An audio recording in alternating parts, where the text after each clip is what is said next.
சொல் வழங்குகிறார் கவிஞர் முபீன் சாதிகா அவர்கள். கவிஞர் முபீன் சாதிகா கோவை மாவட்டத்தில் பிறந்தவர். ஆங்கிலத்தில் முனைவர் பட்டம் பெற்றவர். தமிழ் இலக்கியத்தில் முதுகலையும் ஆய்வியல் நிறைஞர் பட்டத்தையும் பெற்றிருக்கிறார். அன்பின் ஆறாமொழி மற்றும் உளம் எனும் குமிழி ஆகிய 2 கவிதை தொகுப்புகளை வெளியிட்டிருக்கிறார். உறையும் மாயக்கனவு என்ற தலைப்பில் இவரது நேர்காணல் நூலாக வெளிவந்திருக்கிறது. 40 தமிழ் பெண் கவிஞர்களின் படைப்புலகம் குறித்து இவர் தொகுத்த 40 நூல்கள் வெளியாகியிருக்கிறது. தமிழ் இலக்கிய இதழ்களில் வெளிவந்த இவரது கட்டுரைகள் அனைத்தும் தொகுக்கப்பெற்று முபீன் சாதிகா கட்டுரைகள் என்ற நூலாக வெளியிடப்பட்டிருக்கிறது. மேலும் 100 புராணங்களின் வாசல் என்ற 2 குறுங்கதை தொகுப்புகளையும் இவர் வெளியிட்டிருக்கிறார். சமீபத்தில் என் அடையாள மனிதனும் காலத்தில் கரைந்த உண்மையும் என்ற மொழிபெயர்ப்பு நூலையும் இவர் எழுதி வெளியிட்டிருக்கிறார். இவர் ஆங்கிலத்திலும் கவிதைகள் மற்றும் கட்டுரைகளை எழுதி வருகிறார். ஆங்கிலத்தில் இவர் எழுதிய கவிதைகளும் கட்டுரைகளும் பல தேசிய சர்வதேச இதழ்களில் வெளிவந்திருக்கின்றன. ஆங்கில தொகுப்பு ஒன்றில் இவரது political enactments controls and intuition as communication என்ற தலைப்பிலான கட்டுரை இடம்பெற்றிருக்கிறது. பல்வேறு தேசிய சர்வதேச மாநாடுகளில் பங்கேற்று பெண்ணியம் குறித்தும் பின் நவீனத்துவம் குறித்தும் கட்டுரை வாசித்திருக்கிறார். அவை பல்வேறு தேசிய சர்வதேச இதழ்களில் வெளிவந்திருக்கின்றன. தமிழகத்திலும் நாட்டின் பல இடங்களிலும், குறிப்பாக போபால், டெல்லி போன்ற இடங்களில் சாகித்ய அகாடமி நடத்திய பல்வேறு கட்டுரை வாசிப்புகளிலும் கவிதை வாசிப்புகளிலும் பங்கேற்றிருக்கிறார். மலேசிய கவிஞர்களுடன் கவிதை வாசிப்பு நிகழ்ச்சியில் சென்னை பல்கலைக்கழகத்திலும் காரைக்குடி அழகப்பா பல்கலைக்கழகத்திலும் பங்கேற்றிருக்கிறார். ஆங்கிலத்திலிருந்து தமிழிலும் தமிழிலிருந்து ஆங்கிலத்திலும் சாகித்ய அகாடமிக்காகவும் பிற பதிப்பகங்களுக்காகவும் பல நூல்களை இவர் மொழிபெயர்த்து வருகிறார். கவிஞர் முபீன் சாதிகா ஓவியங்கள் வரைவதில் ஆர்வம் உள்ளவர். பல நூல்களுக்கு நூல் அட்டைப்படங்களுக்கான ஓவியங்களை வரைந்திருக்கிறார். இவர் தன்னுடைய எழுத்துக்களுக்காக இலக்கிய வீதியின் அன்னம் விருதை பெற்றிருக்கிறார். 2019 ஆண்டிற்கான மேலும் விமர்சன விருதை பெற்றிருக்கிறார். சமீபத்தில் நேசமணி நாகசோன் விருது இவருடைய 100 புராணங்களின் வாசல் 2 என்ற குறுங்கதை தொகுப்பிற்கு வழங்கப்பட்டுள்ளது. பதுமை. எந்திரச் சடங்கு கொள்வாங்கு கொடுப்பின் அலைசேர் வயங்கு தூர்க்கும் நிறையின் மாற்றும் பெயர்ந்தீங்கு தேனும் முறையாய்த் திண்ணின் இல் எனும் வழிய இகம் நல் எனும் நவில் ஏகும் கல் எனும் பனுவ காரும் தொல் எனும் நுவல சேரும் ஆணியும் பெயர்த்து தாளிடும் வளையில் பேய் நிற அகமும் உணர்விலா திறத்தில் ஆவியும் நீக்கி ஊரும் நடையில் என் என்பதனை மறந்து உன் என்பதுனை துறந்து அன் என்பமனை கவிந்து அள் என்ப இணை மலிந்து தகையில நாளில் ததும்பும் கலத்து போலியும் பொய்யில் பற்றும் விரிந்து எழிலோவெனில் அனைத்தும் ஒற்றையாய் ஆவென் கதரின் ஓவாக நீயென் தகிப்பின் நிழலாக நானென் முகிழ்ப்பின் சுரமாக யாமென் தவிப்பின் இதமாக. பெண்ணை பதுமையாய் பார்க்கும் பார்வை குறித்து அந்த பதுமையே பேசுவது போன்ற கவிதை இது. பதுமை என்பது பெண்ணை இன்னும் பதுமையாக பார்க்கும் கண்ணோட்டம் இருப்பதையும் அதற்கான காரணத்தையும் அதிலிருந்து விடுபட முடியாமல் போவதையும் சொல்கிறது இந்த கவிதை. பதுமையாகவே இருக்க வேண்டியிருப்பதில் பேய் நிற அகம் வாய்த்து விடுகிறது. ஒருபடித்தான பார்வையில்தான், அதாவது ஸ்டீரியோடைப் பார்வையில்தான் பதுமை அல்லது பெண்ணை பார்ப்பது நடைமுறையாக உள்ளது. தனிமையின் பிடியில் இருக்கும் பதுமைகளின் சுரம் ஒலிப்பது எந்த விளைவையும் தருவதில்லை. பற்று இருப்பதாக நினைக்கும் இடத்தில் எல்லாம் வெறும் பொய்யும் புரட்டும் மட்டுமே உள்ளது. இணையுடன் சேர்தல் மட்டுமே இதம் தரும் என்ற அவலத்தை பதுமை சொல்வதாக வரும் பாடல் இது. இந்த கவிதை எப்போதும் எனக்குள் சில பழைய நினைவுகளை கொடுத்துவிடும். என் அப்பா என் அம்மாவை தங்கப் பதுமை என்றுதான் சொல்வார். அது ஒரு பாராட்டாகத்தான் அவர் சொல்வார். ஆனால் பதுமை என்ற சொல் எனக்குள் ஏதோ ஒரு விளைவை ஏற்படுத்தியிருக்கலாம். அதனால் இந்த கவிதையை நான் எழுதியிருக்கலாம். இன்னும் மலை பிளக்க தோல்வலி துவண்டு அழுதனனோ நீர் பெருக்கி கடல்வற்ற மண்பாரம் சுமந்து சிரம் வாடி அரற்றினனோ தாரையாய், வழியடக்க சுவர் எழுப்பி ஓய்ந்து அலறினனோ விழிவழிய, வான் சுருக்கப் பாய் விரிக்கத் தேய்ந்து கதறினனோ ஈரம் பாய, அனல் ஞாயிறு அமிழ நிழல் குடை வேய்ந்து சுருண்டு பொறுமினனோ ஊற்றெடுத்து, மழை பொழிய பொய்க்க அணை செதுக்கி களைத்து இறைந்தனனோ வெள்ளம் காய, நடுங்கும் நிலனை தாங்கி அயர்ந்து புலம்பினனோ கண்பனி உகுத்து, மலை பிளந்தும் துவண்டு அழுதும் தன்வலி தீராது குலுங்கினளே, கடல் வற்றியும் சிரம் வாடி அரற்றியும் துயர் மாறாது கலுழ்ந்தனளே, வழி அடங்கியும் ஓய்ந்து அலறியும் துன்பம் நீங்காது தேம்பினளே, வான் சுருங்கியும் தேய்ந்து கதறியும் நெஞ்சழிந்து வருந்தினளே, ஞாயிறு அமிழ்ந்தும் சுருண்டு பொறுமியும் அலமறந்து தியங்கினளே, மழை பொய்க்கவும் களைத்து இறைந்தும் இறந்து கலங்கினளே, நிலனை தாங்கியும் அயர்ந்து புலம்பியும் புண்பட்டு மருகினளே. ராமன் எப்படி வில்லை வளைத்து சீதையை மணந்தானோ அப்படி பல்வேறு சாகசங்கள் செய்தும் ஒரு பெண்ணை அடைய முடியாததைப் பற்றி இந்த கவிதை சொல்கிறது. அந்த பெண் அவன் படும் பாட்டையெல்லாம் வர்ணிக்கிறாள். அவன் பட்ட துக்கங்களை இவளும் படுகிறாள். அதனால் இந்த கவிதையில் முதல் பகுதி வர்ணனையாகவும் இரண்டாம் பகுதி தன்விளக்கமாகவும் உள்ளது. இப்படி தீவிரமாக முயற்சி செய்து வாழ்வில் இணைய வேண்டும் என்ற எண்ணத்தில் இப்போது யாரும் இல்லை. சங்க இலக்கியம், காப்பியம் போன்றவற்றில் இதுபோன்ற பாத்திரங்களை காண முடியும். தொடர்ந்து சங்க இலக்கியம், காப்பியங்களை வாசித்த போது இதுபோன்ற காட்சிகள் கனவில் வந்தன. அவற்றை அப்படியே எழுதி வைத்ததால் இதுபோன்ற கவிதையாகிவிட்டது. இப்படி இரு பாத்திரங்கள் யதார்த்த வாழ்வில் இருந்தால் அவையும் காப்பிய பாத்திரங்களாகத்தான் பார்க்கப்படும். அதுபோன்ற ஒரு வாழ்வை எழுதி பார்க்கும் ஆர்வத்தில் எழுதிய கவிதை இது. எந்த கவிதையும் இதுவரை திட்டமிட்டு எழுதியதில்லை. கனவில் தோன்றுவது, எந்த முன் ஏற்பாடும் இன்றி ஒரு காகிதத்தில் உடனடியாக எழுதிவிடுவது, இப்படித்தான் இந்த கவிதையையும் எழுத முடிந்தது. குழவிக்கனா. பாதகம் அறியா பிள்ளை நெஞ்சின் தன்னெனும் விழியாய் குழவி பரிந்து தவிக்கும் முழவாய்ப் பெருங்குரலில் கண்ணீரும் சொரிந்து சிறுமென் பாதம் குழைந்து சித்திரச் சுகமதை மகிழ்ந்தும் அவிழ்ந்தும் இன்பத்துத் துன்பமாய் எதிரெதிர் இடரில் மறக்கும் பார்வை துதித்த பொரியென மதிக்கும் வெளியில் தவழும் மழலையின் படர்ந்த பீலியாய் துயிலும் கனா. குழந்தை தூக்கத்தில் கனவு காணுவதைப் பற்றிய கவிதை இது. நான் குழந்தையாக இருக்கும்போது உடல்நிலை சரியில்லை என்றால் ஒரு கனவு வரும். அதில் பல எந்திரங்கள் உள்ள ஓர் அறையில் நான் இருப்பேன். அங்கிருப்பவர்கள் யாரென்றே எனக்கு தெரியாது. ஆனால் அவர்கள் என்னை ஏதோ ஒரு கம்பியில் வைத்து மேலே இழுப்பார்கள், கீழே தள்ளுவார்கள். எனக்கு அச்சமாக இருக்கும். ஆனால் ஏதோ பெரிய சாகசம் போலவும் இருக்கும். இதே கனவுதான் எப்போதும் வரும்.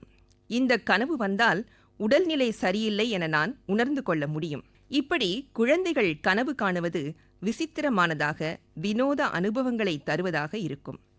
மேலும் என்னுடன் சிறுவயதில் நெருக்கமாயிருந்த தோழிகள் தினமும் பள்ளி முடிந்தவுடன் அன்று கண்ட கனவை பற்றி பேசுவோம். அதுதான் எங்களுக்கு மிகவும் பிடித்த ஒன்று. விளையாட்டை விட அன்றைய கனவை தெரிந்து கொள்ள வேண்டும் எனும் ஆர்வம் எங்களுக்குள் எப்போதும் பொங்கி பெருகியிருந்தது. அதுவும் இந்த கவிதை எழுத ஒரு காரணமாக இருந்திருக்கலாம். கல்மகள். நாற்கரம் சூழ நன்னெடும் காலம் நைந்திட்ட சூதில் நகையாற்றி நின்ற நங்கை இவள். எத்திசையும் கல்லாய் எதிர்பலமும் இன்றி எங்கும் புரளாமல் எவற்றோடும் கலவாது எவ்வும் தகையிலள். பாறையில் புகுந்து புதையும் வெளியில் போக்கும் குன்றி புறத்து வாராமல் பதைக்கும் பேதையாய். மேனியும் இறுகி முகைந்திடா உருவில் மாசற்ற ஆதியின் மேவும் புலனற்று மொயம்பும் புலத்தாள். உடைக்கும் தொடியும் உள்ளகத்துப் பெற்றிட உவகை காணா உயவும் தோன்றி உசாப்புற்று தனியலள். தகர்க்கும் வலிவில் துணையற்ற மோனத்து தீர்க்கும் நாளில் தவிப்புடன் முனைந்திட்ட திடைகொண்ட கல்மகள். பெண்ணை கல்லாக பார்க்கும் பார்வையிலிருந்து பிறந்த கவிதை இது. ஆனாலும் தன் தனித்தன்மையை விட்டுக் கொடுக்காதவள் இவள். எந்த துணையும் இன்றி தன் எல்லா செயல்பாடுகளையும் செய்பவள். ஆதியிலிருந்தே பெண் உறுதியானவள், கல் போன்றவள். ஆனால் அந்த உறுதிக்கான அங்கீகாரம் இல்லை. அது உறுதியாக கருதப்படுவதே இல்லை. அதனை குறித்த கவிதை இது. பொதுவாக பெண் சிலைகளை பார்க்கும்போது அவர்கள் கல்லாக மாறியிருக்கும் உயிர்களைப் போலவே எனக்கு தெரியும். அதுவும் பல்லாயிரம் வருடத்து கோயில்களில் இருக்கும் மதனிகா எனப்படும் கற்சிலைகள் இதுபோன்ற ஒரு அம்சத்தை பெற்றிருக்கின்றன. இன்னும் பல நடன மங்கைகள் எல்லாம் உயிருள்ள பெண்களைப் போலவே இருப்பார்கள். அவர்கள் ஒரு குறிப்பிடத்தக்க பங்கை ஆற்றியிருப்பதை காட்டவே அவர்களை சிலைகளாக செதுக்கியிருக்கிறார்கள். அதனால் பெண்களுக்குள் இருக்கும் கல்லை போன்ற உறுதியை காட்டவே இது போன்ற சிலைகள் முயல்கின்றன என்று எனக்கு தோன்றும். அதனால்தான் இந்த கவிதை உருவாகியிருக்கலாம். பூவில் அவன், பூவில் அவள். கடுமழை பொழியும் ஓர் நாள், புகை மறையும் கண்ணில். நீர்நிலை நிறைந்திட்ட அந்தம், இருள் சூழ் பொறியாய் பிரம்மை. இன்பமும் இன்னலும் கவிந்திடும் கணத்தில், புல்லும் பறவையுமாய் புறப்படும் கானகத்தில். வலியும் மேவும் ஓர் ஏவலில், வளம்படு நிலமும் கொள்ளும் வெள்ளத்தில். துள்ளும் துறைசேரா மண்டிலத்தில், அவள் துயரின் இறுதியில் கண்டடைந்த மலரும் மலர்ந்திட்ட பனியில். அவளும் பூவும் நுவலும் காட்சியில், உடன் துணைவரும் வெஞ்சுரத்தில்.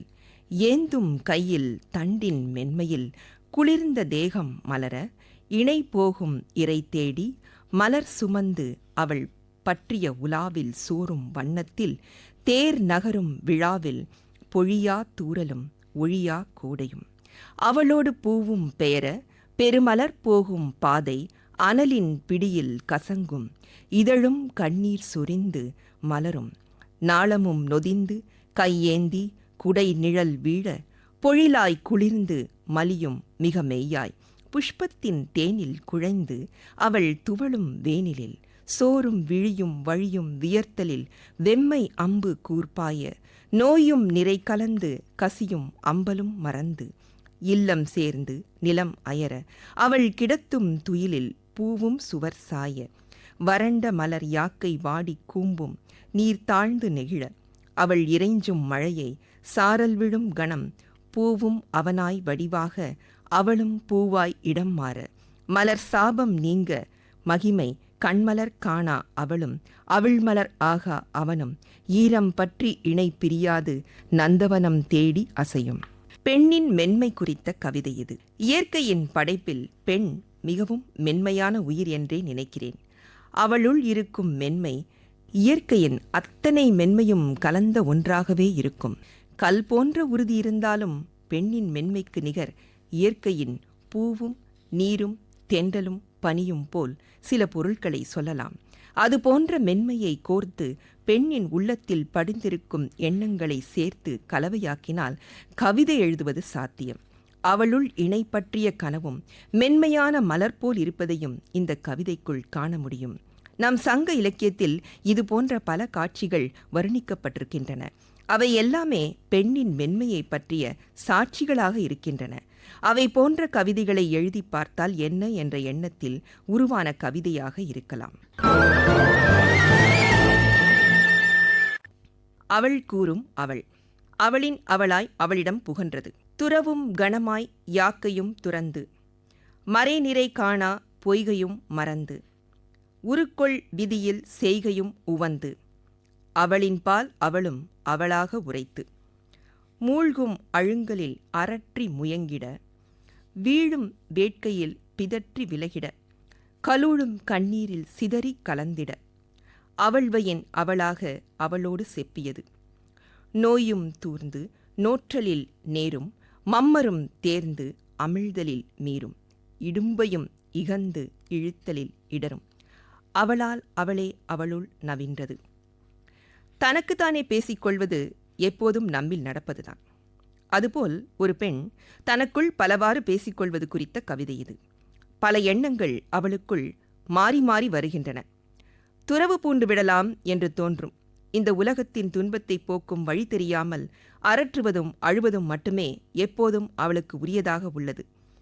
வேட்கையை வெளிப்படுத்த தடை, நோயில் வீழ்ந்த தவிப்பு, மருந்து எதுவும் இல்லாத ஆற்றாமை, இப்படி பல உணர்ச்சி குவியல்களை ஒன்று சேர்த்துள்ளது இந்த கவிதை. நாம் பயணம் செல்லும்போது, குறிப்பாக பெண்களுக்கு என்று பிரத்யேகமான வண்டிகளில் செல்லும்போது அவர்களின் கதைகளை கேட்டால் இதுபோல் பல உணர்ச்சி குவியல்கள் சேர்ந்து கேட்கும். அவர்களின் துன்பங்கள், துக்கங்கள், துயரங்கள் எல்லாமே ஒரே பெண்ணின் பல நேரத்து அரற்றல்கள் போல் இருக்கும். அதிலிருந்து இந்த கவிதை பிறந்திருக்கலாம். கொக்கு பாடல். ஒக்கது கொக்கும் இரட்டை சிலிர்க்கும் மூக்கும் சிவந்து நாலும் வண்ணம் ஐயை ஆளும் ஆற்றின் நீளம் 70 துறை 8 காணாது நவமணி தேடும் பதின்மக் கோலத்து கொக்கும் நதி நீளம் பறந்து சேரும் துறை காணாது கொத்தும் மூக்கின் அலகது மீனும் துள்ளி நீரில் மறைய பூவும் நாராது தேனில் துவைக்கும் அலகை சுவைத்து செங்கால் நாணலில் நவமணி சிதற சில்லென குளிரும் ஐயை அருளில் மீண்டு ஓர் இறை 10 நிறைய. நாட்டுப்புற பாடல் ஒன்று உள்ளது. அதிலிருந்து உருவான கவிதை இது. அந்த பாடல் ஒக்கச்சி கொக்கு இரட்ட சிலாக்கு முட்டை முழுங்கி காணாங்கோழி கழுத்துல வெள்ளச் சட்டை வெங்காயத்தோலு அம்மா சாமந்தி ரோஸ். இதுதான் அந்த பாடல். சிறுவயதில் இந்த பாடலை பாடி நாங்கள் விளையாடுவோம். இதுபோல் பல பாடல்கள் பாடுவோம். அதில் இந்த பாடல் எனக்கு மிகவும் பிடித்த ஒன்று. அந்த நாட்டுப்புற பாடல் போன்றே ஒரு திரைப்பட பாடலும் வந்திருக்கிறது. ஆனால் இந்த கவிதையில் கொக்கை வைத்து பல எண்களின் சேகரிப்பு போல் உருவாக்கப்பட்ட கவிதை இது. இறைவனின் அருளில் கொக்கு தனக்கு உணவை சேகரிக்க வேண்டும் என்பது போல் எழுதப்பட்ட கவிதை இது. நாட்டுப்புற பாடல்களில் பல கவிதைகள் ஒளிந்திருக்கின்றன. அவற்றை உள்வாங்கினால் மேலும் பல வகையான கவிதைகளை எழுதலாம். இந்த கவிதை 2 வகையான தொகைகளை கொண்டது. ஒன்று கொக்கின் செயல்பாட்டை கூறும், மற்றது அதை விரித்து அந்த செயல்பாட்டின் அடிப்படையை விளக்கும். இப்படி ஒரு கவிதை எனக்கு வரும் என்று எதிர்பார்க்கவே இல்லை. அப்படியே எழுதத் தொடங்கினால் இப்படி 2 தொகைகளாக வந்துவிட்டது. அவளின் அகம். சதுரச் செதில்களும் வட்ட மொட்டுகளும் இணைத்து கூட்டி வரைந்தெழுந்தது ஓர் முகம். அவனினது என்றே இன்பச் சுகம் காணும் கண் வியந்தகன்று நோக்கும். சித்திரம் உயிர்ப்பிக்க பல கோடியாண்டு பிரிவும் உபசரித்து மரிக்காத சிறுமென் முறுவல் தாங்கி உள் இமையில் இற்செரித்து கனவுகளில் படரவிட்டு நனவுகளில் அருவமாக்கி தொடரும் அகோர பட்சி என அபயமுற்று அஞ்சி சிறுவெண் பூவன்ன சிலிர்க்கும் காற்றாய் பாவித்து கிளீடம் கற்ற செப்பலை உருக்கி உழுது செப்பனிட்டு என்று பறக்கும் வண்டின் சிறகில் கொட்டி வழிச்சிற்பிக்கச் சொன்ன சேகரம் யாவும் தேனில் கரைந்து மழையில் நனைந்து கடுகும் சிறுத்ததாய் ஆனபின் முத்தெனக் கைப்பற்றி ஓர்மையின் முகிழல் எனவே தனதாக்கும் கதியில் அவளின் அகம். அகம் என்றால் என்ன என்பது பற்றிய கவிதை இது. பொதுவாக அகம் என்பதை குறித்து இன்னும் அறிவியலில் தெளிவான வரையறை சொல்லப்படவில்லை. அதாவது நாம் கான்ஷியஸ்னஸ் என்று கூறுவதைத்தான் அகம் என்று விளிக்கின்றோம். அந்த அகத்தால் நிகழும் செயல்பாடுகள் என்னவென்று நமக்கு தெரியும். ஆனால் அகம் என்றால் என்ன என்று நமக்கு சொல்லத் தெரியாது. நம் மனம் என்போம், நம் மூளை என்போம். ஆனால் அது எங்கே இருந்து எப்படி செயலாற்றுகிறது என்பதை இன்னும் வரையறுக்க முடியவில்லை. ஏனெனில் அகம் என்பது புறத்தால் தூண்டப்பட்டு செயலாற்றுகிறது என்பது மட்டுமே இதுவரை வந்த விளக்கமாக உள்ளது. அந்த புறத்தின் சக்திகள் குறித்து அறிந்தால் அகம் எப்படி தூண்டப்படுகிறது என்று புரியும். அந்த முயற்சிதான் இந்த கவிதையாக வெளிப்பட்டிருக்கிறது. அகம் நம் உள்ளங்கையிலும் இருக்கலாம், நம் முகத்திலும் வெளிப்படலாம். ஆனால் அது எங்கே இருக்கிறது என்பது மட்டும் நமக்கு தெரிந்தால் இன்னும் பெரிய ஆற்றல்களை நாம் பெற முடியும். அவளாய். செவ்வண்ண நீலக்குழல் கொண்டனள். சிறுமியென்றும் பேதையென்றும் வினைமடித்து விலக்கப்பட்டனள். நதியின் குளிராய் விழியும் நீரின் துளியாய் பொழிவும் மலிந்தனள். அகமும் துடிக்கும் எழில் மதியின் மிழற்றும் பேச்சினால் சிறு சொல் கூட்டி கவியும் பாடினள். வேறிடத்து நிகழ்வை ஒட்பத்தால் நவின்றனள். காற்றை அறிவாய் மாற்றினள். சேதிகளின் திறத்தை பிரித்து குணத்தை தேர்ந்தனள். வகுத்த சட்டகத்தில் மீறாமல் துயின்றார்கள் யாவும் அறிந்தவரும். ஆடியின் நிதர்சனமானவளோ குழியும் குவியமும் குவிந்த மையமும் ஒளிரப் பெற்றனள். முக்கண் உலகின் முறைசாரா பயின்றனள். அண்டம் பரவும் வித்தையும் கற்றனள். ஒரு கமண்டலத்தில் புகுந்து இருத்தினள். தன் முழுமையை நாமம் அற்று உடைமை புகழும் விருப்பின் விளிம்பில். அண்டத்தில் நிகழும் அனைத்தும் அறிந்திருப்பது போன்ற சக்தியை பற்றிய கவிதை இது. அறிவியல் பேரண்டத்தை குறித்த செய்திகளில் அண்ட விசை என்பதை பற்றி படிக்கும்போது ஏற்பட்ட உந்துதலில் எழுதிய கவிதை என நினைக்கிறேன். இந்த கவிதையில் ஒரு பெண் அந்த சக்தியாக மாறியிருப்பது பற்றிய கற்பனை வெளிப்படுகிறது. முக்காலமும் அறிதல் என்பதுதான் அந்த அண்ட விசையின் சக்திக்கு உரிய ஒரு சிறப்பு திறன். அதை இந்த கவிதைக்குள் வரும் பெண் பெற்றிருப்பது போன்று எழுதினால் இன்னும் பொருள் தரும் என்ற எண்ணத்தில் எழுதப்பெற்ற கவிதை. தொடர்ந்து அறிவியல் செய்திகள் பல வாசிப்பதில் ஏற்பட்ட கற்பனையாக இந்த கவிதையில் வெளிப்பட்டிருக்கலாம். ஜேம்ஸ் வெப் தொலைநோக்கி விண்வெளியில் ஏவப்பட்ட பின் பல்வேறு புதிய செய்திகள் கிடைத்திருக்கின்றன. 13.5 பில்லியன் ஆண்டுகளுக்கு முன் பெருவெடிப்பு நிகழ்ந்தது. அப்போதிருந்து உருவான அண்டங்கள் போன்றவை குறித்தும் தெரிய வந்தது. அதன் அடிப்படையில் அண்டத்திலுள்ள விசைகள் குறித்து எண்ணி பார்த்து கொண்டே தூங்கி போன போது கனவில் வந்த கவிதை இது. இளம்பிறையும் இளமாலையும். இளம்பிறையும் இளமாலையும் சித்திரப் பாவைகளாய் திறம் வியந்து சீராடி திரிந்து பறந்து குலாவி பொய்யுரையும் மெய்யுரையும் கழித்த விளையாடல் கூத்தில் மோகம் சிதறி சிலிர்க்கும் நல்லூரி வியப்பில் திளைக்கும் ஓர் நாளில் துணை கண்ட கண்ணும் தூர்ந்து கொள்ளும் பயனே.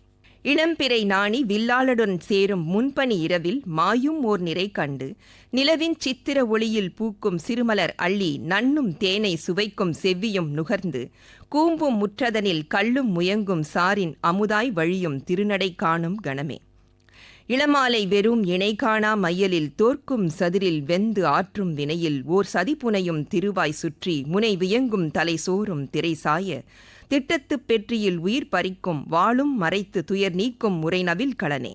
இளம்பிறையின் கொடுங்கனவும் துர்செய்தி கொண்டவுடன் தவிப்பில் குருதி பாயும் இளமாலை வெறி அறிந்து வில்லாளன் தனை காக்க துடிக்கும் அலமரலில் கலங்கி ஆவியும் பதறி ஆற்றொழுகும் முறையும் தடைப்பட்டு நீர் சொரியும் விழியை ஓயாமல் ஒழிக்கும் புலனே.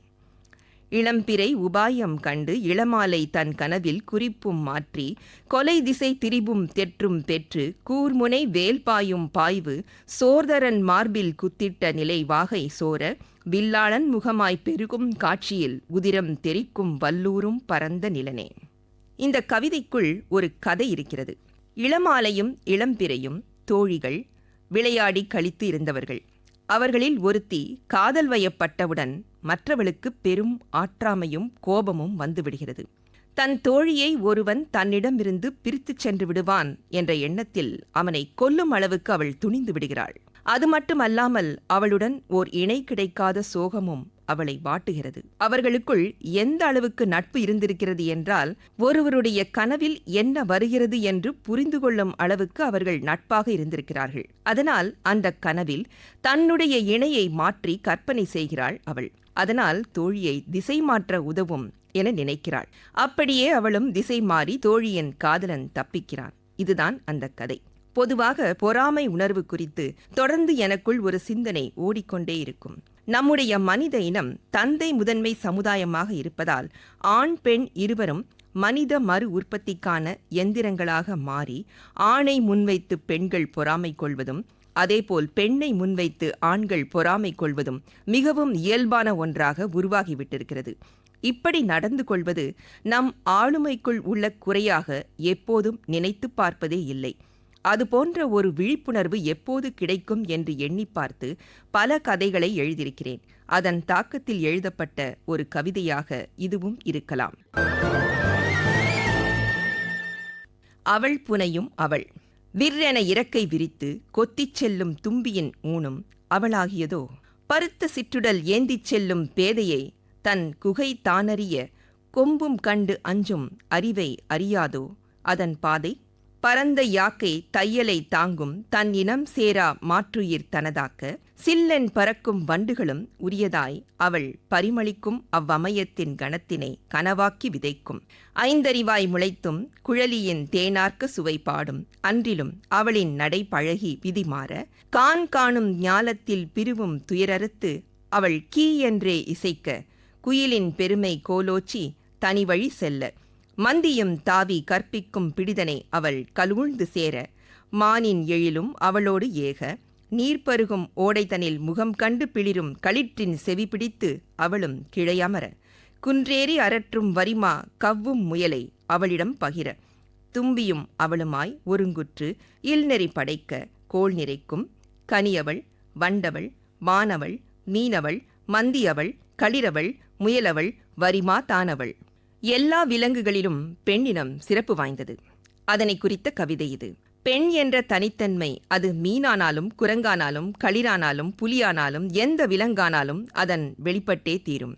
அதனை கொண்டாட வேண்டும் என்பதற்கான கவிதை இது. பெண்ணின் சிறு பிராயத்து விளையாட்டுகளை எல்லா விலங்கினங்களும் விளையாடி கழிக்கின்றன என்பதையும் இந்த கவிதை கூறுகிறது. அது இசையாக, நடனமாக, இன்னும் பல்வேறு கலையாக வெளிப்படுகிறது. நான் சிறுவயதில் மரங்களுடன் செடி கொடிகளுடன் பேசுவதை வழக்கமாக வைத்திருந்தேன். அது மட்டுமல்லாமல் சிறு வண்டுகள், சிலந்திகள், வெல்வெட் பூச்சிகள் எல்லாவற்றுடனும் நல்ல தொடர்பு இருந்தது. எங்கள் வீட்டிற்கு எதிரே ஒரு குழியிலிருந்து தினம் ஒரு நிறத்தில் ஒரு புழு வெளியே வரும். அதை பார்க்கவே காலையில் எழுந்து காத்திருப்பேன். பள்ளி செல்வதற்கு முன்பே இது போன்ற பழக்கம் எனக்குள் இருந்தது. அதுதான் இது போன்ற கவிதையாக வந்திருக்கலாம். ஆடிப்பாவை எனும் யாம். யாம் ஆடிப்பாவை, எம்முன் அவள், அவளெனும் யாம். ஈங்கு இற்று எம் பிம்பம் கட்டி ஒட்டி எம் நிழல் பிரித்து விரித்து என்றும் நிலைப்பெயர் கொண்டு எழில்முகம் கோணாது கண்டு துயர் மாற்றி துய்யும் பற்றில் மீளும் பிராயம் மாறாது மலராது எம்மை காட்டும் அவளும் அவளின்றி புகைசூழ் பருவத்துப் புதிராய் எம்மை வஞ்சிக்கும் யாம் குலைவதாய் எம்மிடம் வதிய அவள் விடுத்த அனைத்தும் துலக்கமுற ஒளிரும் எம்முள் அவளற்ற யாம். கண்ணாடியில் தெரியும் பிம்பத்துடன் இருக்கும் தொடர்பை குறித்த கவிதை இது. கண்ணாடியில் தெரியும் நம் பிம்பம் நம்முடையது என்று எண்ணிக்கொள்ளும் சிந்தனை குறித்து பல தத்துவவியலாளர்கள் பல விளக்கங்களை கொடுத்திருக்கிறார்கள். அதில் லக்கான் சொன்ன விளக்கம் மிகவும் முக்கியமானது. அவர் கண்ணாடி நிலை என்ற தத்துவத்தையே உருவாக்கியிருக்கிறார். சிறு குழந்தையாக இருக்கையில் நமக்கு நம்முடைய ஆளுமை எதுவென்று தெரியாது. நம் அன்னையின் ஆளுமையை நம்முடையதாக கருதிக் கொள்வோம். நம்மை சுற்றி இருப்பவர்கள் நம்மை அறிவியலாளராகவோ மருத்துவராகவோ பொறியியலாளராகவோ நாம் உருவாகி வருவோம் என்று சொல்லும்போதுதான் நாம் நம் அன்னையின் ஆளுமை அல்ல, தனிப்பட்ட ஆளுமை என்று உணர்வோம். எனவே நம் ஆளுமையை மற்றவர்கள் உருவாக்குகிறார்கள். அவர்கள்தான் நம்முடைய கண்ணாடிகள் ஆகிறார்கள். அதுதான் நம் கண்ணாடி பிம்பத்தை நாம் பார்க்கும்போது அந்த பிம்பம் நம்மை வழிநடத்துவது போல அந்த மற்றமைதான் நாம் என்று சிந்திக்க வழிகோலுவது போல் எண்ணிக்கொள்கிறோம். அதனை ஒரு பெண்ணுக்கு உரியதாக்கி எழுதி பார்த்த கவிதை இது. பாவைக்கூத்து. சேர்க்கையும் சேர்க்கை நிமித்தமும் ஒரு திணை. ஒழுகும் திறனில் தலைவனாய் சேராத சேர்தலில் நிமித்தமும் இன்றி திணை மயங்கும் தலைவியாய் உலமரல் தீண்டும் உவகை மறக்கும் நோன்றல் பிணித்தீர உயவு நோய் உடம்பட பிரிவு இருத்தல் இறங்கி நிலைத்தல் கொள்வதே கூத்தின் வேடமேற்ற ஊனின் இணை நிலை நீங்கி இகலும் நிலை நைந்து உள்கொள்ளும் எழுச்சியில் கருவாய் உயிர்ப்பிக்கும் மோனம். சங்க இலக்கிய கவிதைகளில் நாம் உரிப்பொருள், கருப்பொருள் என்ற பிரிவினைகளை காண முடியும். கருப்பொருள் என்பது மனித உணர்ச்சி சார்ந்த பிரிவினையை காட்டுவதாக உள்ளதாகும். அந்த வகையான உணர்ச்சிகளை திணை சார்ந்தவைகளாக பிரிப்பதும் அவற்றுக்கு நிலங்களை உரியதாக்குவதும் ஒரு நவீன நாகரிகத்தின் பண்பாகவே எப்போதும் எனக்கு தோன்றும்.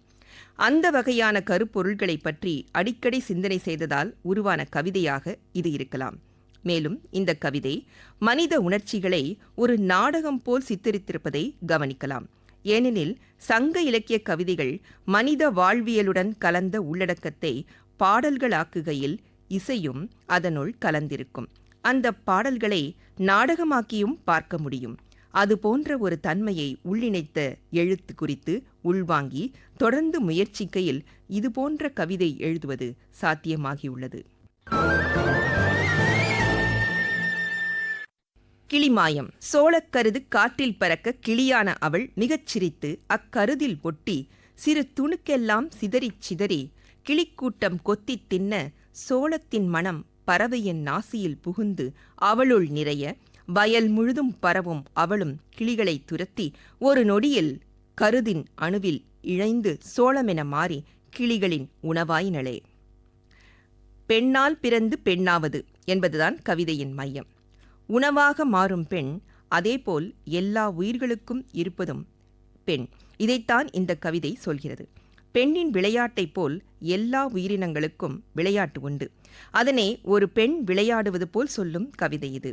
பெண்ணைப் போல் கிளிகளும் விளையாடுகின்றன, விளையாட்டைப் போல் உணவையும் உண்கின்றன.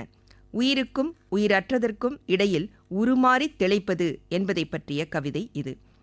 பெண்ணைப் போல் எண்ணினால் அது சோளக்கருதாக இருக்கும், கிளியைப் போல் பாவித்தால் அது பெண்ணாகிவிடும். இந்த உருமாற்றம் குறித்த கவிதையாக இது உள்ளது. சிறுவயதில் வயல்வெளிகளைக் கண்டால் அப்படி ஒரு குதூகலம் பிறக்கும். அதேபோல் கிளிகள் மிகவும் நல்ல பறவைகள். அவை மனிதர்களுடன் ஏதோ ஒரு வகையில் தொடர்பை ஏற்படுத்தும். அவற்றிற்கு சோளமணிகள் மிகவும் பிடிக்கும். ஆனால் அவை பேசி பேசி சொல்லும் செய்திகளை அறிந்தால் அதில் இருக்கும் பொருள் அளவிடற்கரியதாக மாறிவிடும். இப்படி ஒரு வயல்வெளி காட்சியை கண்டதால் உருவான கவிதை இது. பழிக்கொன்றனன். கொடுங்கோல் நிறுத்தி தன் இனம் உய்க்க, தன் சுயம் காத்து, பேரவா பெருக்கி போகம் காண கவர்ந்தனன் ஆனிரை. கண்டவள் மயங்கி விழிநீர் வழிய பகர்ந்தனள் மலரிடம். கொலைத்தொழில் கொண்டவன் முறித்தனன் கிளை. பார்த்தனள் துன்பம் ஆற்றாது மொழிந்தனள் கிளியிடம். அழிவின் மகனவன் கூர் அம்பை எய்து கொன்றனன் பறவை. நோக்கினள் சுமை தீர்க்க செப்பினள் மழையிடம். எரிக்கும் இனத்தினன் அனல் வீச்சு பரப்பி பாழ் செய்த நிலம். அறிந்தனள் துயர் ஒழிக்க இயம்பினள் குன்றிடம். உடைபடும் திறத்தினன் நொறுக்கினன் உயர்மலை. தெரிவினள் பழிபோக்க கூறினள் அறவிடம். நச்சின் இயல்பினன் விடம் உமிழ்ந்து கொன்றனன் பாம்பை. தெரிந்தனள் முறையிடச் சென்றனள் தன் ஐயிடம். வலியதில் வலியவன் உடைவாள் வீசி பறித்தனன் அவர் உயிரை. வெகுண்டனள் தன் வலி போக்க உரைத்தனள் அணங்கிடம். உரத்தினன் நகைத்து மந்திரத்தில் மயக்கினன் அருவை. திறத்தினள் உபாயம் தகைத்து நவின்றனள் ஆடியிடம். மதியினன் பிம்பம் கண்டு வாளால் துணிந்தனன் தன் தலை. இதுவும் சங்க இலக்கிய காட்சி போல் எழுதப்பட்ட கவிதை. இதில் ஒருவன் ஒரு பெண்ணை பின்தொடர்கிறான். அவனை துரத்த அவளுக்கு வழி தெரியவில்லை. அவன் அவளுடைய ஆடு மாடுகளை கொண்டு சென்று விடுகிறான். அதனை மலரிடம் சொன்னால் அந்த மலர் இருந்த கிளையை கொய்து அழித்து விடுகிறான். கிளியிடம் சொன்னால் கிளியையும் கொன்று விடுகிறான். மழையிடம் சொன்னால் பெரும் தீயை உருவாக்கி மழையை நிறுத்தி விடுகிறான். குன்றிடம் சொன்னால் அந்த மலையை உடைத்து விடுகிறான். பாம்பிடம் சொன்னால் பாம்பை விட அதிக நச்சை கொண்டவன் என்பதால் அதனை சுலபமாக அழித்து விடுகிறான். தன் தாயிடம் சொன்னால் அவளையும் கொன்று விடுகிறான். அணங்கிடம் சொன்னால் அதனை மந்திரத்தால் மயக்கி விடுகிறான்.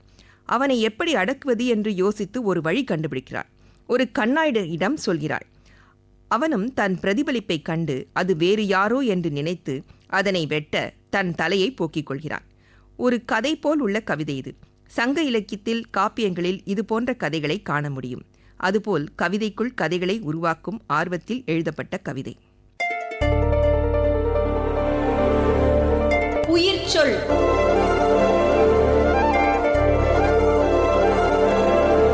உயிர்ச்சொல் வழங்கினார் கவிஞர் முபீன் சாதிகா அவர்கள்.